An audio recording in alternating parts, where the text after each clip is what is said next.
They did not have to schedule an appointment. It was just an opportunity to come in. Now, as you might expect, most students did not come to see me because they were overjoyed with their experience and everything was fine. They usually came to see me because there was an issue, a problem, which is what we wanted them to do. But what amazed me, oftentimes, if they would say something like, Dr. Don, I don't like it here. This is absolutely not what I signed up for. I was misled. This is horrible. This is terrible. I was so saddened to hear that, first of all, because most people don't get more than one graduate degree or two. They don't keep getting them all the time. This is almost a once-in-a-lifetime experience for many folks. And to think that it would not be enjoyable or beneficial, that's really hard to hear. And I would say, well, you know, sometimes I'd ask, how did you decide to attend our particular institution? And what I would hear was clearly evidence that they had done no research beyond perhaps looking at a ranking or listening to someone whose opinion they valued, their parents, maybe a friend, a partner, a professor, and all of that. None of those things in and of themselves are not helpful. But if your only source of information about where you're going to apply is based on a ranking or word of mouth, I believe you're shortchanging yourself. So how can you avoid making this mistake? I have 3 simple suggestions here. First of all, let's say you're thinking about a graduate program in public relations or psychology or engineering, economics, whatever it may be, business, law. My suggestion is that when you start looking at program options, you spread your net very wide. In my opinion, it's helpful to have at least 15 or 20 programs on your list.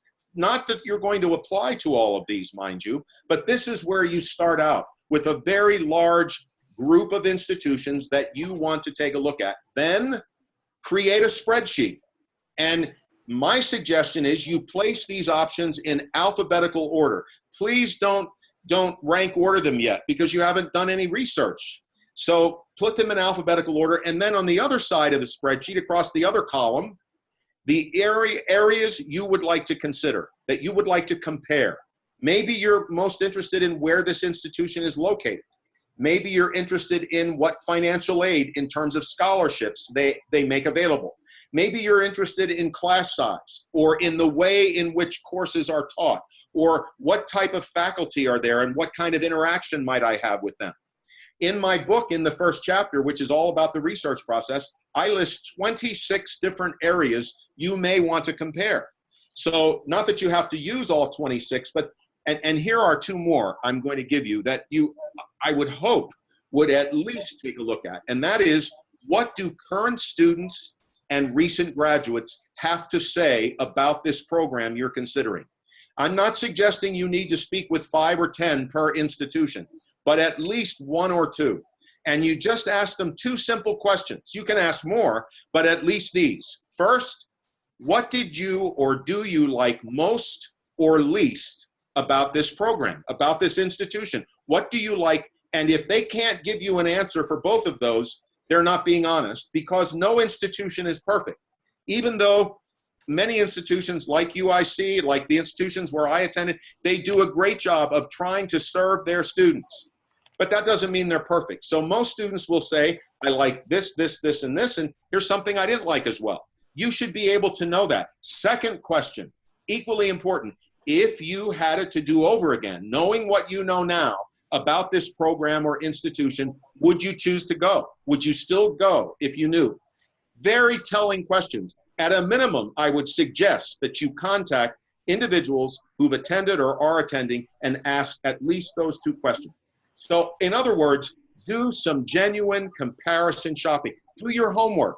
Take some time to do this. It will make a huge difference when you get ready to apply, because you'll have narrowed down that list to schools that you've really done your homework about and you believe are a good match, not for your parents, not for your professors, not for your fellow students or your friends, but for you.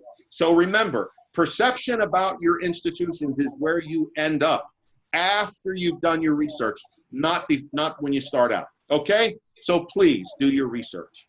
Now I want to move to the implications of the application process for graduate students during COVID-19. The first thing I'm going to address, the first implication, is for the fall of 2021, right, for this fall. Obviously, as you can imagine, due to the fact that students are not really sure now, all of those who've been admitted for this fall, if they actually want to attend because of the way in which classes may be offered, or some of their own financial situations may have changed. They don't believe they can afford it at this point. So what's happening and what I'm hearing is that admitted students for the fall are either withdrawing entirely from the program and they're going to reapply down the road, or they're asking if they can defer for another year, and they're being given permission to do that. So obviously enrollments are very, very much in flux right now. The second implication of that is, as the result of that, graduate admissions offices, many of them, are extending their application deadlines through June and July, and in the past week or so, I've actually heard that some are extending into just maybe the first week in August even. So the application deadlines are being extended, and along with that, application requirements are being modified, most particularly, interestingly enough, related to standardized test scores. Two of the most common of these are the GRE or the GMAT, if you're thinking of business school in particular. Many institutions are now waiving these requirements. They're telling applicants just for the fall of 2020, only for this fall, if you apply, you do not have to submit a GRE score or a GMAT score at all, or in some cases, institutions are indicating that you don't have to submit the score at the time you apply, but if you are admitted, you will need to take the test and submit a score before you enroll. It won't do anything to change your admission status, but I believe in cases where this is being required, institutions would like to be able to say that all of their incoming graduate students did take ultimately took the required standardized test. So there are modifications going on there. Related to these tests, there are additional test locations. They're doing all kinds of things. In fact, if you go on to the website of the Educational Testing Service or the Graduate Management Admission Council website for the GRE or the GMAT, you'll see that there are many, many more options for you to take the test. Some include taking it at home. So there are also much more flexible options in that regard. And should you apply for the fall of 2020, obviously, with deadline extensions, with application modifications, it may go without saying, but there are openings. You can start your graduate school experience this fall. That is a possibility. If you are admitted to do so, you will have an opportunity to still interact with your fellow admitted students. Again, it won't be like an on-campus invite experience, but it will be a virtual opportunity for you to connect. And in truth, even before what happened this year, in prior years, many graduate schools offered online admitted student events anyway as part of their programming. That's not all that much different. So that will certainly be offered, and I would think even more so, to give you a chance to connect with your fellow students before you start. Now, there are two unanswered questions that we still don't quite know about. And the first one is, how will classes look like? What will they look like? Will they be offered, in the regular format on campus, albeit with maybe a different seating arrangement? Or will they be offered remotely? Or will there be a mixture of the two? The answer to that question is probably all of the above. Institutions are still deciding how they are going to offer their classes this year.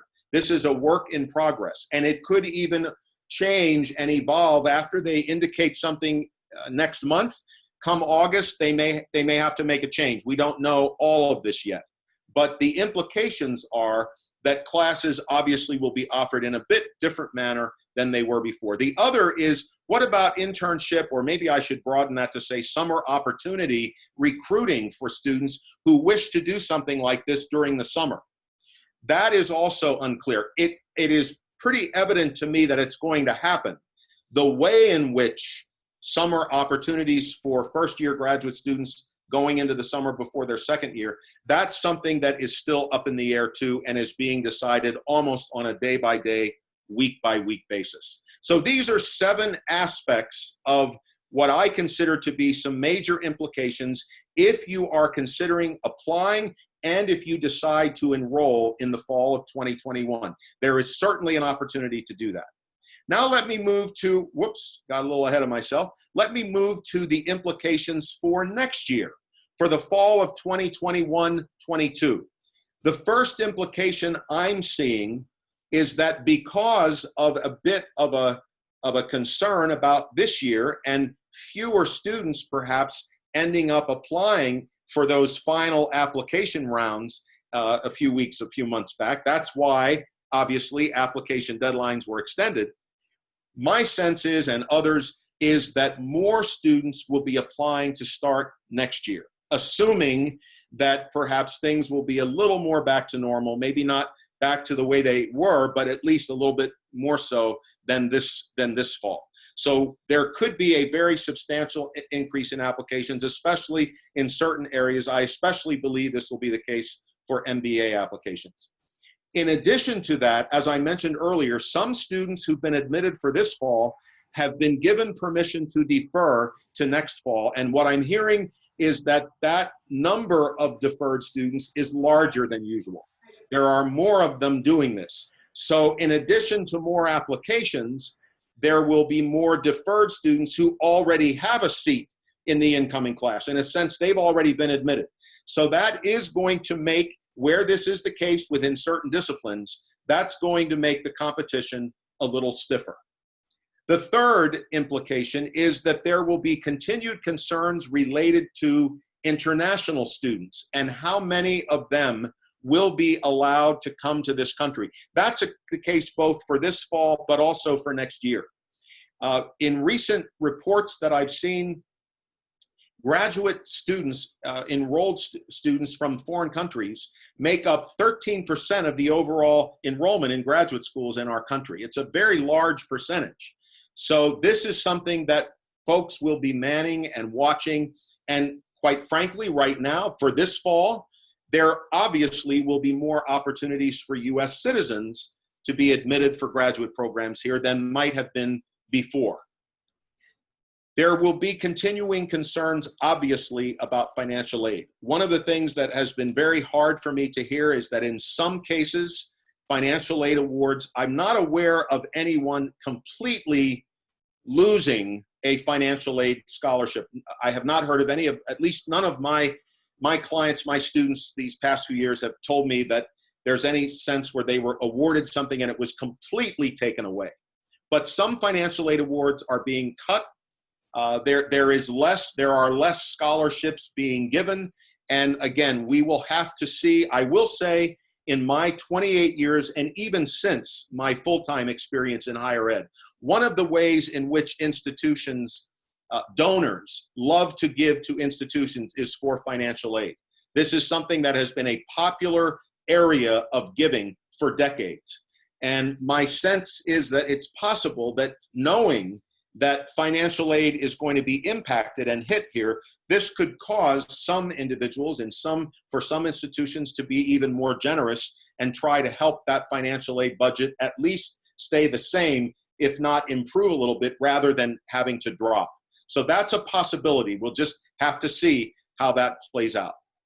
The next three areas, again, are questions that folks are asking about fall 2021, and I would encourage you to ask some of these yourselves. You might want to put them, if you create a spreadsheet, I would suggest putting this on your spreadsheet. How will programs change between, maybe you're looking on the website now about a program you're considering and you find out, here's the number of courses you take, here's the order in which they're given, here's a practicum or an internship or something else that's required. And then you may find out come this fall that you look in and that those program requirements have been altered or changed. So there will be some changes. Again, we don't know about all of them, but I believe there will be changes. Next, what will happen with standardized tests? One of the things that's been very interesting to me in the last 5 to 10 years has been a sense that there is a growing movement out there that is advocating a maybe different approach to looking at standardized tests.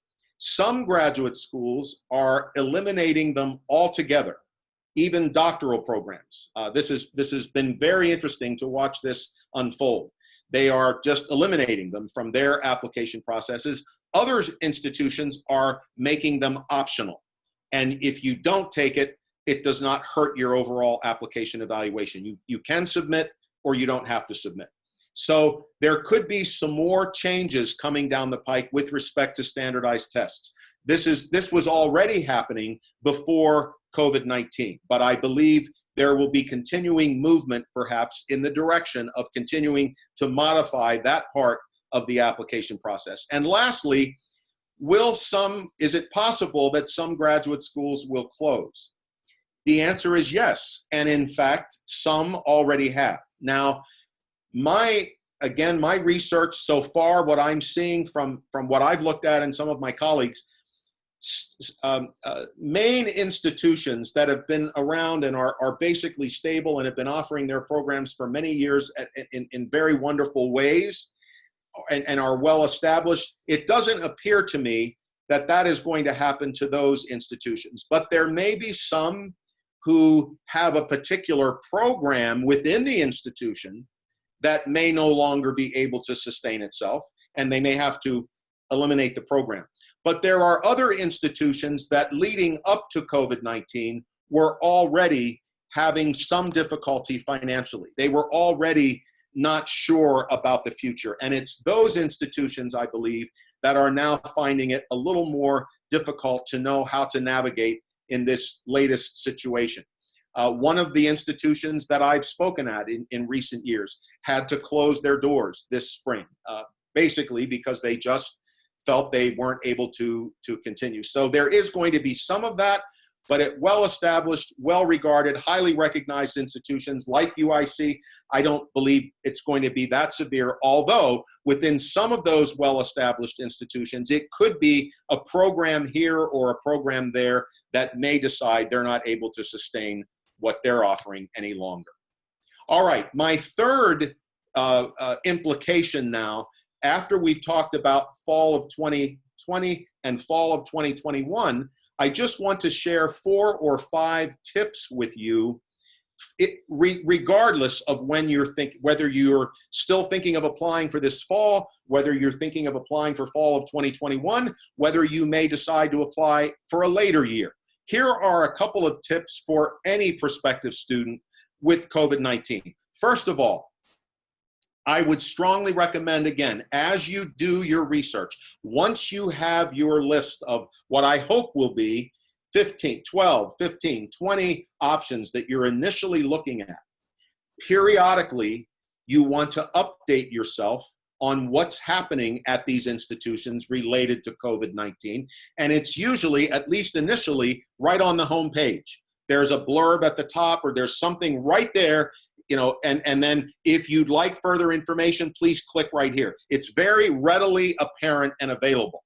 And periodically, it would be helpful for you to check that so you're not caught off guard or something doesn't happen that is a complete surprise to you.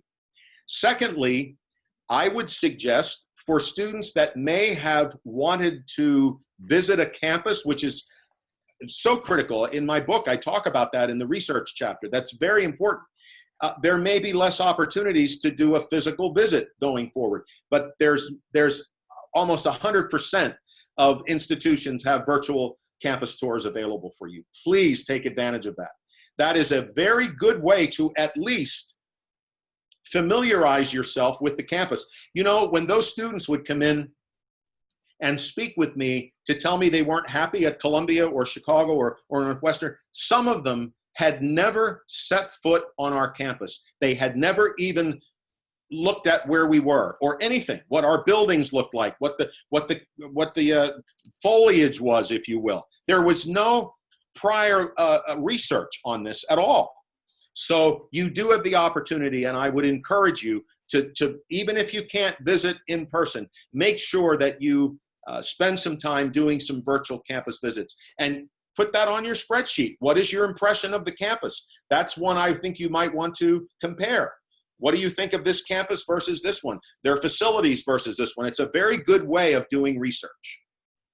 Thirdly, obviously, this is a no-brainer, but you need to be prepared for some uncertainty. None of us like that. None of us enjoy not being sure what's going on. That's very unnerving, and we've been through a lot of that, and we're still in the middle of that in many ways. There's just a lot of uncertainty, and it's not the most secure feeling that you have. But I think it might help if you can accept the fact that there will be some. And, in my experience as a graduate admissions dean, sometimes something happened in the course of the application process to one of our applicants, either that we had to communicate to them or something that wasn't expected. It was out of the blue. It wasn't a certain part of what they thought was happening. And we never did this to test them. We weren't on reality television. This wasn't we didn't have an ulterior motive. But when things happen, when something happens that you weren't expecting, or you're having to wait, or you don't know what's going on, one of the ways you show admissions committees and institutions who you are is how you respond to that. Do you like it? No. But are you able to kind of roll with the punches a little bit? Are you able to say, okay, that's disappointing, but I got it. I understand, and I'll work with that. That to me can actually help you jump up a little bit as an applicant. So be prepared for some uncertainty, and don't let it surprise you or throw you off. Number 4, obviously, there is still time to apply for this year. Now, this being May the 28th, we're already almost in June. There may be some application deadlines in June. If these institutions that you're thinking about have deadlines next month and they're not requiring any test scores, if you take some time and you're going to have to really devote some specific time to this, but this is something that's doable. It is still doable, and even more so if the deadlines are in July or even in early August. There is time for you. But with that in mind, my last tip, whatever fall season you are choosing to apply for, please make sure to take the time to prepare the best applications possible. If there was a second most often mistake graduate, prospective students, and applicants make, it is this: they don't spend enough time working to make sure that their applications are ready. Not perfect, but pretty close to it. This is not something where you want to accidentally send the first draft of an essay rather than the final draft. This is not something where you mistakenly think you were supposed to write 100 characters and you wrote 100 words, excuse me, and you wrote 100 characters. This is not the time for that. Obviously, this is not the time to send an essay to the wrong school. When I was a dean of admissions, for instance, at the Chicago Booth School of Business, and I read an MBA application, and it said at the end of the essay, and that is why the Kellogg School of Management has always been my first choice, and I hope to be there in the fall. Do you know what my reaction was? Well, I hope you get in there. Bye-bye, you're not coming here. Maybe they didn't mean that, but clearly they weren't looking at what they were doing. So whatever you do, whenever you apply, make sure you don't rush too quickly. Now, this year, for this fall, you'll have to keep up a little bit, but don't rush so much that you make mistakes that you don't want to make. We're coming down to about 5 more minutes of what I'm probably going to share, or maybe even less than that. Then I'm going to turn it back over to Jaime, Carol, and or Cindy, who are going to ask any questions that have come in. I really hope you're asking questions. If you haven't yet, but you were thinking of it, now's the time to start putting them again in that chat room. I will answer as many as I can in the time that we have. But right before we get to the questions, let me share something, as I said I would, about my book. The second edition of the book just came out in 2018. This is new and improved, if you will. And it's a 106-page book. It's not an exhaustive volume. I would never put someone through the drudgery of reading a 700-page book on grad school. I don't think very many people would do it anyway. This is a 106-page book, 4 chapters. The first chapter, all about research. So critical. How to do it, how to make it work for you. Number 2, our second chapter, the application process.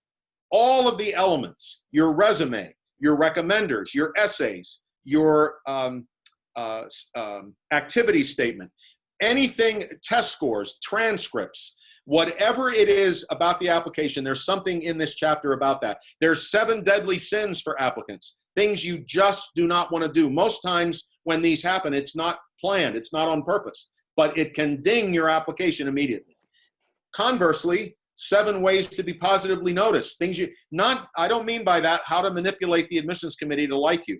I'm talking genuine things you can do to stand out and be noticed as an applicant. It made a difference for me every time. All those years I evaluate, these things are the things that stood out to me. This is based on my 28 years of actually sitting behind that desk. The third chapter, I've never seen any book on graduate school talk about this. 15 tips of how to succeed once you're there. How to make this the most, it could be your once in a lifetime grad school experience. How about making it the best it can be? There's some tips here for you in that chapter. The final chapter is a top 10 list for 4 groups of students: inquirers, applicants, admitted students, current students. 10 of the top questions each group of those students has asked me over the years and my responses to them. If you would like to order the book on our website, you'll get that information in a second. When you get to the website, just click on the book page, and then you can order the book, and there's a special promo code right here on your screen, GSRM, that stands for Grad School Roadmap, our business. If you log that in and plug that in, you'll get a substantial discount on the book. So something for you to consider. Okay, with that, that is it for me. Once again, Jaime, Carol, Cindy, to your colleagues and others who invited me to be here, I can't thank you enough. To those who have chosen to attend and join us, the students and alumni who are here, again, thank you so much. I'm now going to turn the mic back over to, I'm not sure which of my colleagues it will be, but I'm going to turn the mic back over to them, and now we'll take questions if we have any. Thank you, Don. Yeah, please type in any questions in there. I noticed there was a couple of questions in there. One of the first questions was, will selective MBA programs be lax in terms of experience requirements for full-time MBA applicants planning to enter into fall 2020? Interestingly enough, that another colleague of mine from the university sent me the information a couple of days ago. I just put the link in the chat, and they have made some changes. Now, they're particular to certain programs within the graduate school, and also with respect to either a requirement or a test. So you have to be sure that you read it very carefully for each program. But we do know that this is not only happening at UIC, as Don mentioned, it's happening at other schools. So whatever school you are considering, check their websites on a daily basis, because as he also mentioned, these are conversations that are ongoing every day, since there's still a fair amount of uncertainty, as he mentioned. There's a lot of changes being made throughout the summer. So please keep checking. Like I said, I just put the link up for the College of Business because they did make some changes for very particular programs. They have to see what program you're looking at. Another question we hear is, I hear a lot of students get their MA from schools that were not the same institutions where they got their bachelor's degree. Does it matter much if you get your MA from the same school as if you got your bachelor's, or is it recommended to go to a different school for this program? Don, do you want to take that? I have some responses to that, but Don? Sure, I will be happy to take that. If you had asked me this question 20 years ago, back at that time, there seemed to be a bit of a preference on the part of admissions folks that applicants have attended another institution before applying to their graduate program, so that the student had an opportunity to get a bit of a diversity of experience, if you will, between their undergraduate program perhaps and their master's program. My sense is that has lessened a little bit. I don't know that it's completely gone away, but I don't believe there's as much of a preference in one direction or another. It may come down to whoever it was that asked this question. If you have had just a literally outstanding experience as an undergraduate, and the program that you're thinking about, you've done a lot of research on. It's something you truly believe is the place for you. It is the match. You've met with faculty, you've met with students, and it happens to be at your alma mater. I would say give it every consideration. I don't see any problem there. But if you're somebody that may want to have a bit of a different experience on a different campus with a different group of folks, that's I happen to do it the latter. I did each of my graduate degrees at different institutions, but I don't believe that's an absolute must. That would be my comment, Jaime. Okay, Don, here's another good one. Considering your thoughts in terms of rankings for the MBA, Yes. Kellogg and Booth have very strong MBA programs that are very expensive. Yes. Do you think these programs are worth the investment versus an MBA program at a less prestigious institution? Now, before you answer, I will say, just stick to UIC. UIC is great for everything, but that's my biased response.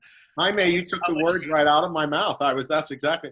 I am so thankful to whoever asked this question.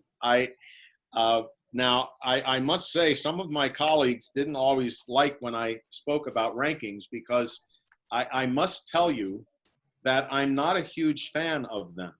I am not indicating or suggesting that they don't have merit or that they may not have something to say. However, in the 40 years or so that I've been in my career working with prospective graduate students, all that time, I have yet to see in 40 years any valid or reliable statistical evidence that successfully correlates your ultimate career success with the ranking of the institution you attended. There is no evidence of such. There is some evidence that perhaps initially, where you graduated, might open a few extra doors if it's a little bit higher ranked. After that, none whatsoever. And I'm so thankful you asked this, because you met within the MBA world. Let me tell you something. There is a business school out there that in the 20 or so years, or when did I start at Chicago Booth? I started in 1993. Well, even longer than that. Anyway, in all of that time, this business school has never been ranked in the top 10. It's probably a top 25, top 50 program. They offer something to all of their full-time MBA students. You know what it's called? The Executives in Residence Program. Okay? What is it? Every full-time MBA student at this business school is paired with a recently retired Fortune 500 CEO.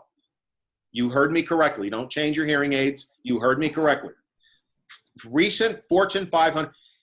That I'd never heard of it. That's absolutely phenomenal.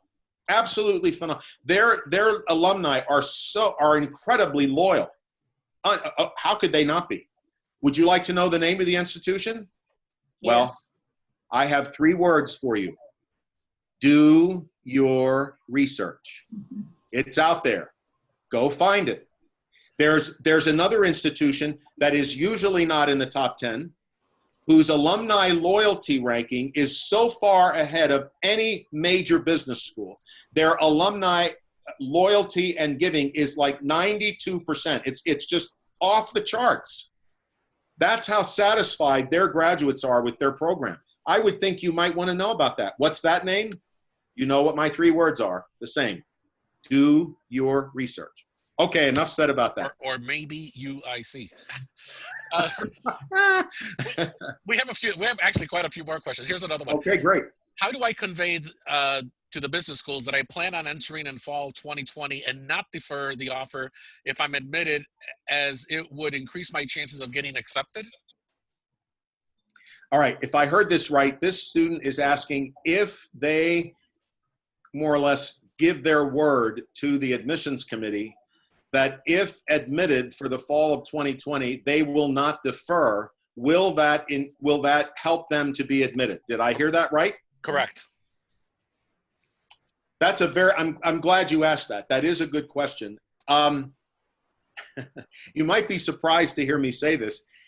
That may depend on the time at which this person gets admitted. If there's still a lot of uncertainty about the number of seats that are actually going to be filled, then yes, maybe they might look a little more interestingly at your application, but I don't believe it will be an all-arching deciding factor. That said, and I know you didn't ask me this, well, I guess you did. There's nothing wrong with telling them that. There's nothing wrong with that. But just be sure you don't say that to every single one of the schools to which you apply if you know that there's only one you really want to go to if you're going to start this year and you're not going to go to the others. Only tell the schools that to which you really mean it, because then you're misrepresenting yourself, and you want to be honest about it. But I see no reason not to tell them that. I just don't think it would be the ultimate deciding factor in your admission. All right, thank you, Don. Yep. Our next question, and I'm reading them as they're written, so the year may be right or may be wrong. But the question is it likely that certain programs will expand in 2022 to deal with deferred students returning and new incoming students? Very good question. It very well may be that due to financial implications on college and university campuses and the fact that graduate study is a huge component of most major universities now, that yes, some decisions may be made about increasing enrollments in order to manage budgets and help accommodate for the larger number of applications. Now, obviously, that decision is not made in a silo by the admissions office and the president. That decision has to be coordinated with the faculty, with student services, with career services. Some years I was asked to bring in a much larger enrollment, and sometimes the career services folks wouldn't be told about that. And all of a sudden, we had 30 new students that they weren't anticipating, and they now had to accommodate a larger number of students. And there was no staff increase or no, they were just supposed to assimilate this. So I think it's possible, but it would be a decision that would be made in conjunction with many offices on campus. And I would not be of the opinion that there would be that large of an enrollment increase if there was one determined, that it would be like an enormous increase. That I would not expect. Okay, Don, thank you. Here's another one. Will PhD programs also be more lax for research experience for fall 2021 as well? That's a good question. I don't know if I would think that could happen.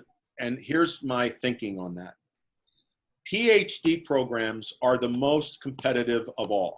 In most cases, now, again, I must confess, I am not as familiar with UIC and the doctoral programs they may offer and how they would do this, but I would assume they would be part of this. Most doctoral programs in a particular discipline may admit 2 or 3 students at the most, or 4 in any given. This is not like a master's program, or certainly not like an undergraduate experience. This is much more. These students are going to be working very closely with a select group of faculty in this discipline doing research. So it's a very concentrated group of individuals. And because of that, the number of applications oftentimes so far exceed the number of seats.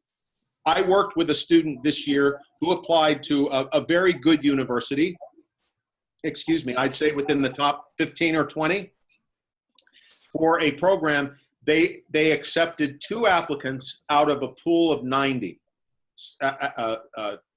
candidates. So I don't know if I think that they're going to lighten the research interest. But let me just say this. When I went for my PhD, I did not go because I wanted to be a researcher or a professor. I wanted to study higher education administration to enhance my career skills as an educational administrator. I wasn't planning to do research. That wasn't my goal, and I specifically stated that. And Northwestern admitted me to the School of Education. So if you, whoever asked this question, if you don't have as strong an interest in research, or if you don't have a lot of research background, I wouldn't let that stop you from considering a PhD. Certainly, if you don't envision that you're going to become a faculty member and want to do research for a good portion of your career. And if you have more, if anybody has questions, my email address is up here on this screen. If there's something else you want to know or you want to ask me, obviously, I even put my phone number, so please feel free to contact me. And here's a common question. Okay. MBA versus MS. Good question. Traditionally, but not always, but most of the time, an MBA student tends to aspire to a career more so in the business arena, in investment banking, in consulting. They want to start their own business. They'd like to work in a not-for-profit undertaking. They'd like to move up in the field of accounting or economics. More often than not, MS applicants who are thinking of studying, for instance, in finance or what's the other one? Well, there could be an MS in accounting.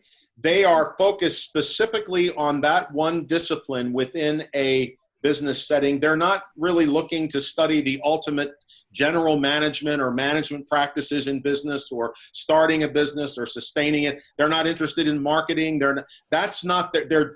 just want to really study finance or account. So they typically, or they wish to ultimately, pursue a PhD. And in that case, the Master of Science would be what I would recommend if I were speaking with them. All right, thank you.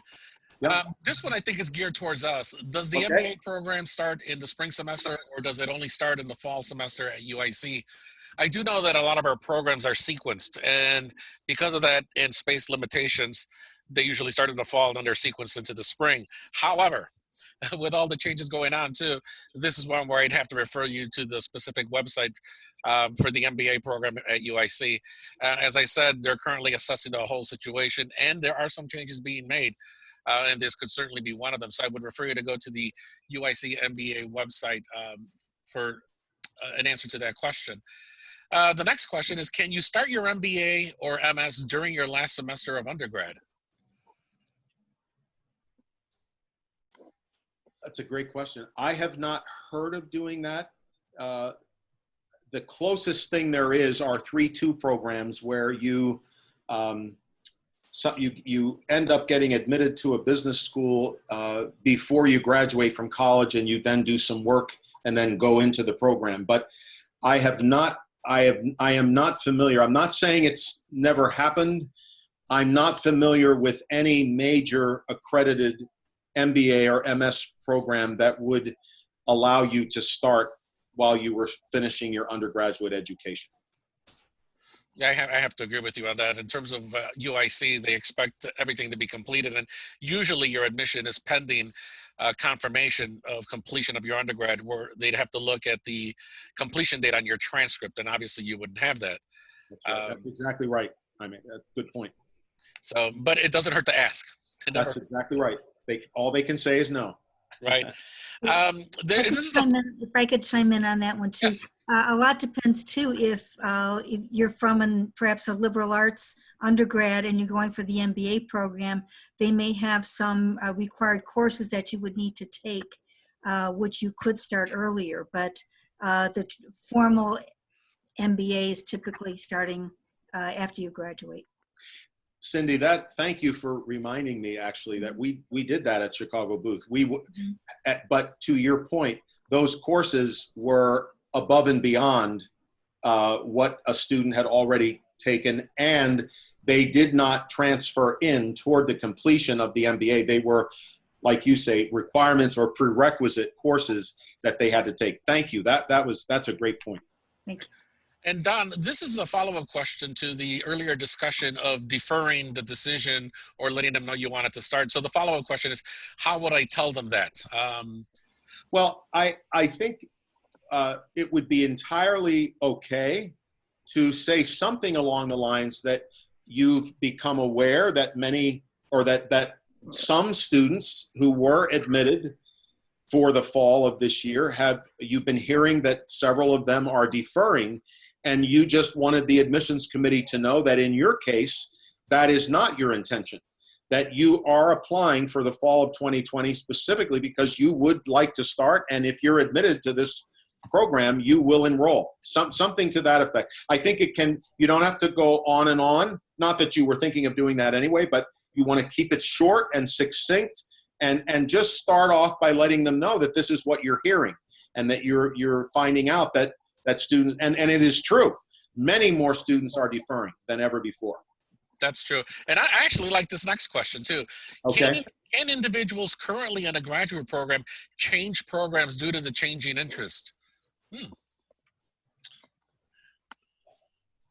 Up until and including this year, I would be inclined to say that's very, very unlikely. I have not heard, the only time I've heard of that happening is if for some reason a program that you are currently in is not going to be continuing, and they're going to be phasing out, and maybe you are then allowed to move into another program. But the closest to that would be a joint degree program you'd already be part of. But I am not aware that would be possible. No. Right, and I was thinking the same thing. The only other thing I would suggest is that if it's a program within say you're in education and you want to switch to another education program, engineering within engineering, if there's similarities or crossovers within the coursework, then that's certainly a question that you can ask of someone within the college. And you're right, Don is absolutely right. With the evolving situation, this is something I'm sure the colleges are going to look at. And if there's a possibility of that being done, who knows? So I would definitely ask that of someone within the college. Good. That's a great point. The next question is, does UIC offer MBAs in real estate? And what are your thoughts on obtaining a license versus an MBA? Cindy, do you know this one?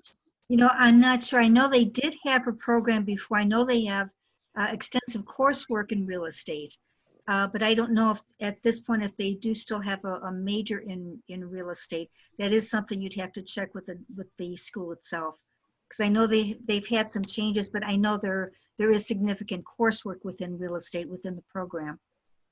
Right. And the follow-up to that question, I guess, is for Don. Your thoughts on obtaining a license versus an MBA?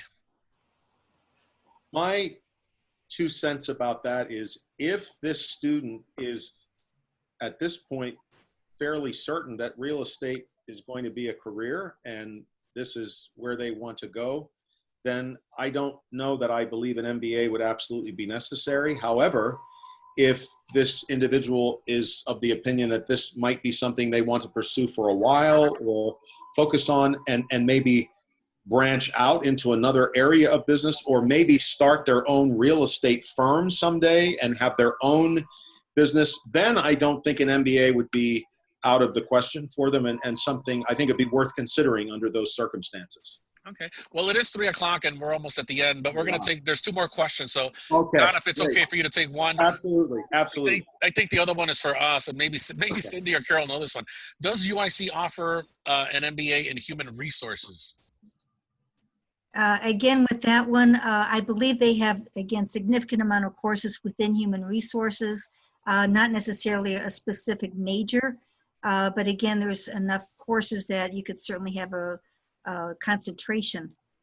But again, check with the school because changes are being made continually. Right, and I was going to say that too.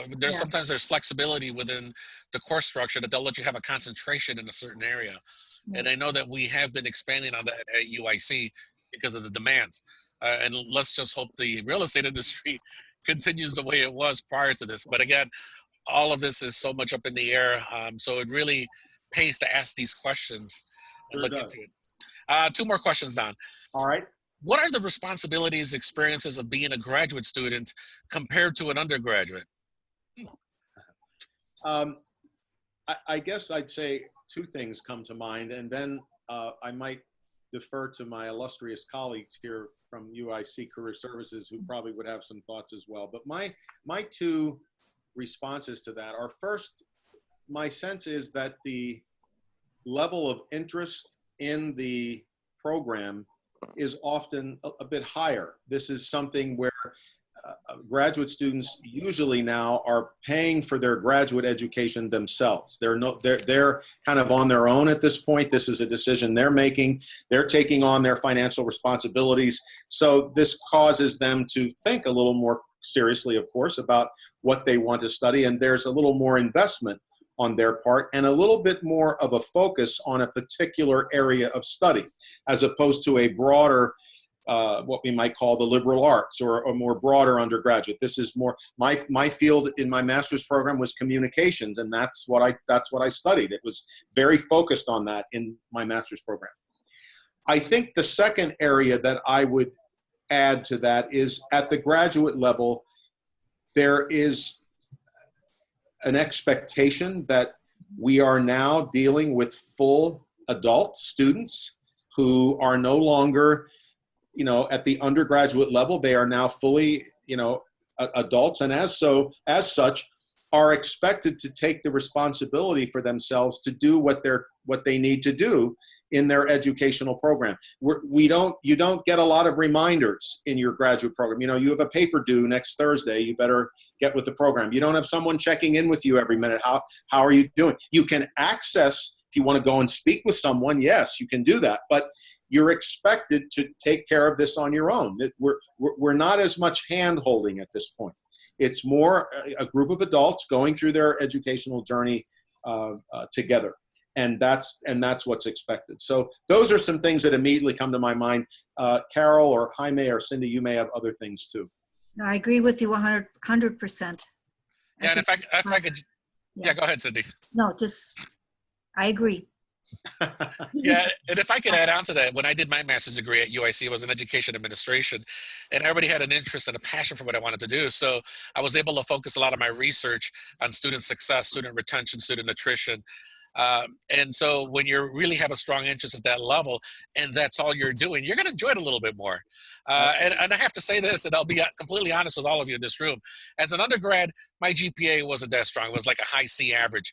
I was involved politically, socially, culturally. And yes, I partied, right? I'm not going to lie. But when I got to grad school, I said, you know what? I love this, and I want to prove myself academically. I graduated with straight A's out of grad school.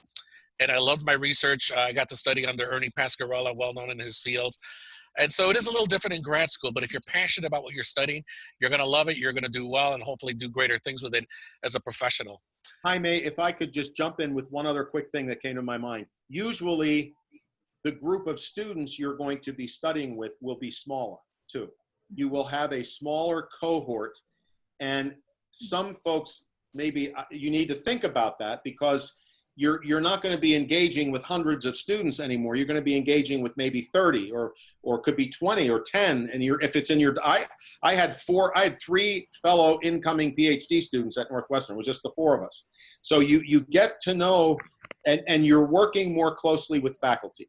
Okay, with that, I'll stop. I know we're getting over time here. Did you say there's one more? Yeah, you know what? There's a couple more, but I'll just do one more because this is one that I've heard a lot right now. So we'll make this the last one because I know of your time limitations as well as ours. Please reach out to me. If they have more, they can email me. I have no problem with that. But here's what I've heard a lot. A lot of schools already offer online masters. Is there a difference? Is there a difference between the online programs? Say, for example, and this is just me saying Phoenix.edu and UIC.edu. Oh.